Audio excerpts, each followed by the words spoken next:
Hi guys, hope you're all okay. It is Wednesday's English, taking flight, obviously. It's all going to be about speech today. That's what we're going to be thinking about. We've done a little bit about it before. We do need to try and start putting into our stories, into our writing, because it's a really good thing to include, because it makes you, it's good because the characters are obviously talking to each other throughout the story. So it's a really good thing to try and include. We're going to be talking a little bit about the features today, a few examples, remind you of all the things you need to do. And then you're going to be having a bit of a writing task at the end and having a go at it. So let's get on with it. So let's have a look. So we're going to be doing writing speech. What I want you to do first of all is what are some of the features we need to remember to include when we're writing speech, when we're including it in our stories and in our writing. You can take a minute or two, either write some stuff down if you want, or talk to people, or just have a think. What are some of the features we need to remember when writing speech? Pause the video and have a little think or a little go at that now.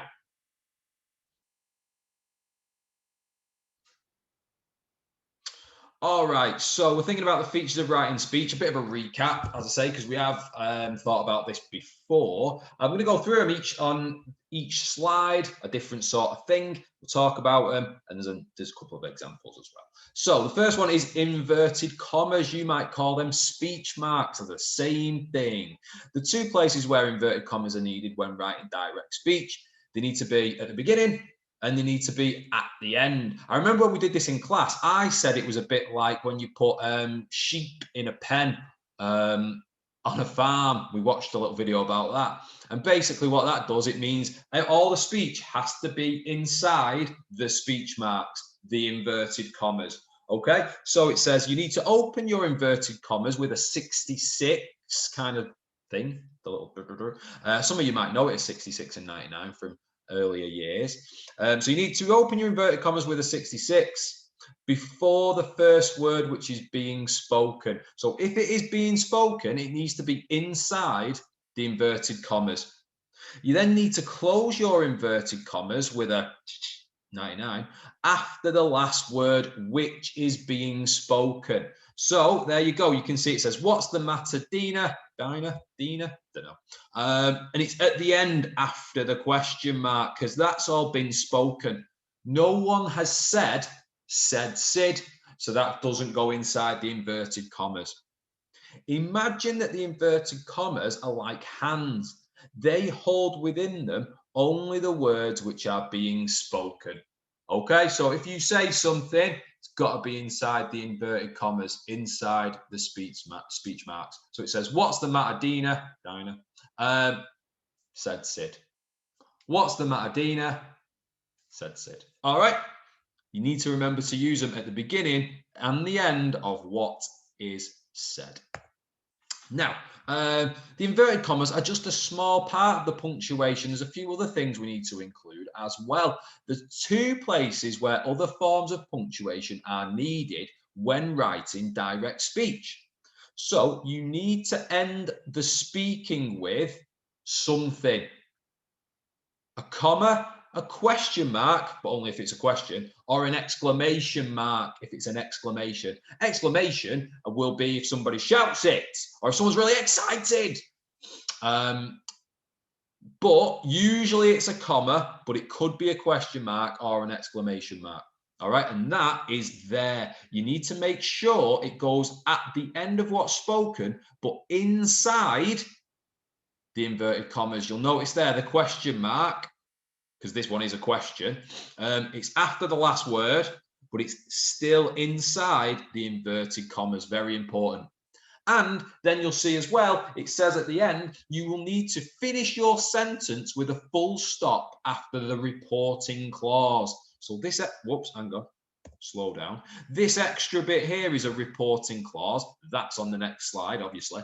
But you still need a full stop at the end because it's a sentence.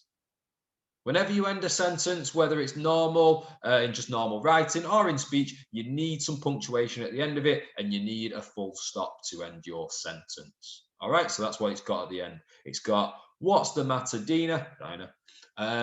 Said Sid.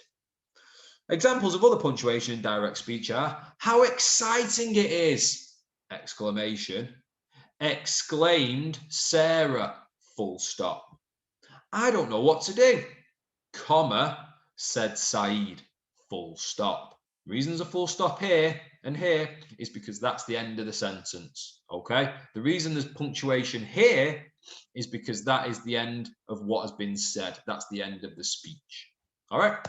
Reporting clauses. You might have heard this before, you might not. It's not something I've said before in class, but someone might have told you before. After the speech itself, a reporting clause gives a little bit of information about who is speaking and how it was said. So what's the matter, Dina? Said Sid. It's the extra little bit at the end. It's the said whoever. Okay, so it's telling us what they did. They said it, and it tells us who is speaking. It was Sid. Okay, if so, you could have said, but we've done work before on other words for said because sometimes said's a bit plain. It's a bit boring. So you can think of different words and it changes how the character could maybe have said what they said. So you can have down at the bottom, it says, what's the matter, Dina? Asked Sid. Asked is a good one because it's obviously a question. You ask a question, don't you? So that's good. What's the matter, Dina? Whispered Sid. So this time he's whispering it. So if you reading it aloud, you'd say it in a slightly different way. And it also makes you think, why is he whispering? What's the matter, Dina? Uttered Sid. So it's another word for said. What's the matter, Dina? Shouted Sid. That time he shouted it. Why is he shouting? All right, so there's lots of different words for said that you can use. And you also put in who has spoke. And that is called a reporting clause. So you've got your direct speech bit inside the inverted commas with your punctuation. And then you've got a reporting clause at the end with a full stop at the end of that. Okay, doing well. So a little bit of another example here of direct speech. If you're struggling to picture how it might work, here's a couple. And this one is a bit of a conversation. What are your plans for tonight? Said Lisa. I don't really have any, said Janine. Do you fancy going out for a meal? Said Alex. Okay, so that is direct speech again, and it's in the form of a conversation between three different people. What you will notice is it's got everything that we said before. So it's got your inverted commas, it's got the punctuation, it's got a full stop at the end. Well, that one that hasn't, but it should do. And also, because it's different people talking, you start a new line when someone else started speaking. The easiest way to remember it is new speaker, new line. New speaker, new line. So we've got, what are your plans for tonight? Said Lisa. New line. I don't really have any, said Janine. New line. Do you fancy going out for a meal? Said Alex. All right. So whenever someone new speaks, you start it on a new line. Do it every single time. It's a very important rule when you're writing direct speech. So another little example is in your pack. It's resource 9A, and it's a bit of a conversation, I suppose. It's some direct speech that could be from the Taking Flight film. So what I'm going to do is I'm going to read it out. You have a read through it as well. So you can pause the video now and get that in front of you. Do that. Pause the video. Make sure you've got that sheet. All right, so hopefully you've got that one, resource 9A, says Tony at the beginning. And I'm going to read it out. You're going to read it out as well. Follow it, read it again. But what I want you to do is pay very close attention to the direct speech in it. It's filled with direct speech. And I want you to see if you can spot all the features we've spoke about. So can you spot some inverted commas? Can you spot the right punctuation in the right place? Can you spot some full stops and some full stops in there? And also, where does it go on to a new line for new speaker? Okay, they're all the things that we've gone through. So you've got inverted commas, You've got your punctuation and reporting clauses as well. You've got that extra one to think about. And you can look for other words for said as well. That'd be quite nice. All right, so I'm going to have a little read through, follow it along and see if you can spot all those features. Tony, I'm sorry, but daddies don't always get to have fun. Maybe Grandpa Nono will take you to the park. He knows how to have fun too. Well, he used to, mumbled Dad, half distracted by his phone. Tony hugged his teddy bear tighter. Nono only knows how to do grown-up stuff, replied Tony with a sigh. The car came to a halt as they pulled up on Grandpa's driveway. Tony could see him tinkering with his lawnmower inside the dusty garage. Hey, Dad, shouted Tony's father cheerfully, standing up and stretching his back. Grandpa walked towards them both. How are you doing, son? He asked. Thanks for watching Tony on such short notice, Dad said gratefully. Grandpa beamed down at him. Well, you know, I'm always happy to spend some time with my grandson. Okay, so that's from the beginning of the film. It's more or less what they actually say in the film as well. So hopefully you can spot some inverted commas, some punctuation, some reported clauses in there. You've got what have we got? We've got mumbled dad. We've got replied Tony. We've got he asked. So that one, it says it the other way around. He asked. Dad said gratefully. So you've got another reporting clause in there. So that's what you can do sometimes. You can switch your reporting clauses round. You could have put gratefully said dad and mix it round a little bit because sometimes it still makes sense. So onto your writing task.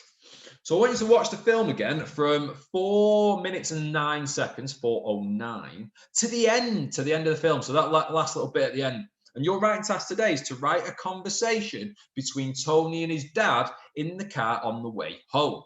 So his dad's picked him up and he's taking him home after his day at Grandpa's house. It should be Tony telling his dad about his adventures with Grandpa. So it's going to be a conversation. You're going to have Tony speaking in it. You're going to have his dad speaking in it. And the main thing is Tony telling his dad about all the things he's done that day. Maybe his dad asking him some questions and talking back. You need to remember that in a conversation, it goes both ways. One person speaks, then another person speaks. And then the other person speaks again, and another person speaks. Okay? And you need to remember to include all the direct speech features, so everything we spoke about in this lesson, and set it all out in the correct way. So you can have a little look at the previous one, because this is from the beginning of the story, isn't it?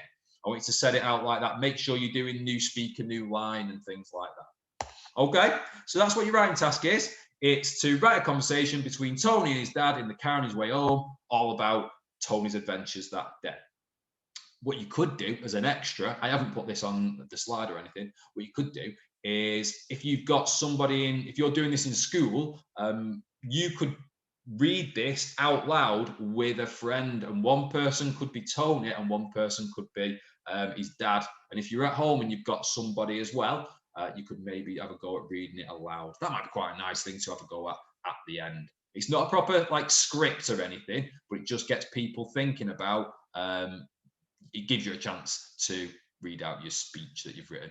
Okay, so that is it for today's Taking Flight English. Hopefully you are a bit more comfortable and think a bit more confident with writing some speech, and hopefully you can have a really good go at writing that conversation at the end. Okay, brilliant. I will see you all a little bit later. Good luck with that one.